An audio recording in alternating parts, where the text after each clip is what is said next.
Najzad se dogodilo. Očekivana poruka je stigla. Činilo mu se da je na to čekao celog života. Išao je dugim hodnikom u ministarstvo i stigao skoro do mesta gde mu je Đulija tutnula ceduljicu u šake kad je osetio da odmah za njim ide neko krupniji od njega. Taj neko, kogod je bio, malo se je zakašljao, očigledno spremajući se da progovori. Winston se naglo zaustavi i okrete. Ugleda O'Briena. Najzad su stajali licem u lice. Winston oseti samo jedan impuls, da pobegne. Srce mu je žestoko tuklo, ne bi bio sposoban da progovori. O'Brien, međutim, produži istim korakom, za trenutak prijateljski položi ruku na Winstonovu mišicu, tako da obojica kretoše dalje jedan uz drugog. Zatim progovori s onom čudnom ozbiljnom učtivošću po kojoj se razlikovao od većine članova uže partije. Nadao sam se da ću imati prilike da porazgovaram s vama, reče on. Neki dan sam čitao u Timesu jedan vaš članak u Novogovoru. Vas Novogovor zanima sa naučne tačke gledišta, zar ne? Winston beše povratio nešto kontrole nad sobom. Teško da bi se moglo reći da je s naučne tačke gledišta, reče on. Ja sam samo amater, to nije moja oblast. Nisam nikad imao posla sa samim stvaranjem jezika. Ali se njime izvrsno služite, reče O'Brien. To ne mislim samo ja. Nedavno sam razgovarao sa jednim vašim prijateljem koji je zaista stručnjak. Za trenutak mu se ne mogu setiti imena.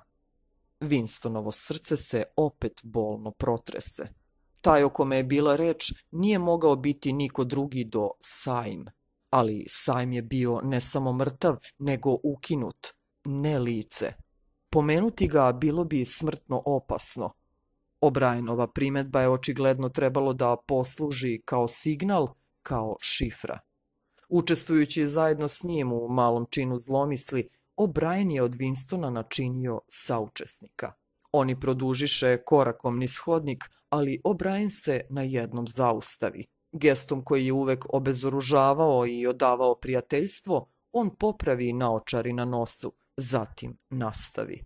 U stvari sam vam hteo reći da sam u vašem članku naišao na dve reči koje su zastarele, no u upotrebi su bile sve do nedavno. Jeste li videli 10. izdanje rečnika Novogovora? Nisam, reče Winston.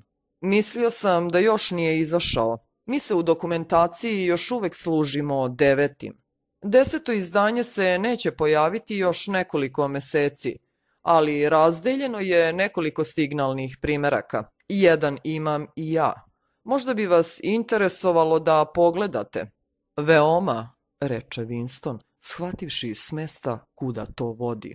Neka od novih dostignuća upravo su ingeniozna.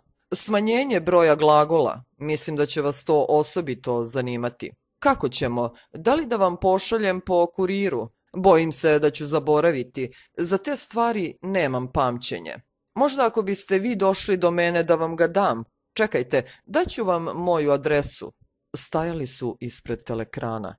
Pomalo rasejano, O'Brien pipnu po džepovima, zatim izvadi beležnik s kožnim koricama i zlatnu hemijsku olovku.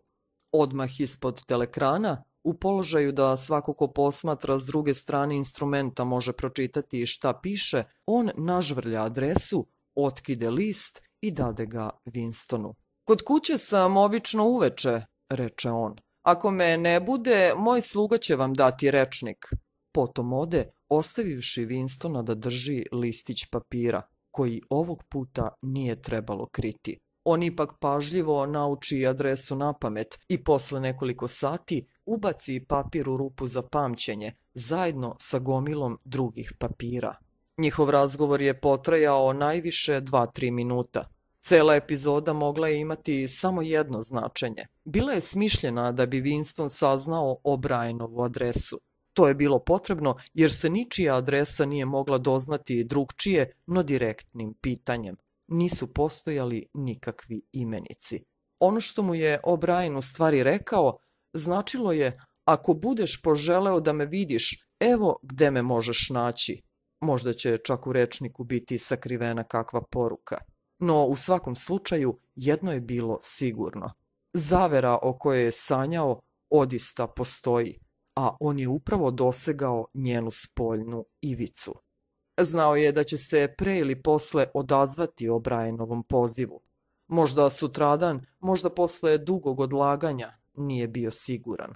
Ono što se dešavalo bilo je samo razvoj procesa koji je počeo pre nekoliko godina. Prvi korak je bila potajna, nemarna misao, a drugi otpočinjanje dnevnika. Onda je prešao s misli na reči, a s reči na dela.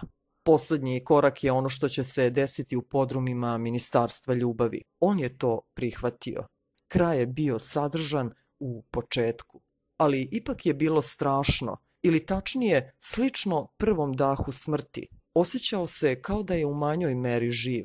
Još dok je razgovarao sa O'Brienom, u trenutku kad je shvatio smisao njegovih reči, osjetio se kao da mu je celo telo obuzela hladna drhtavica. Imao je osjećanje da zakoračuje u hladnu vlagu groba, a od toga što je oduvek znao da je grob tu i da ga čeka, nije mu bilo mnogo bolje.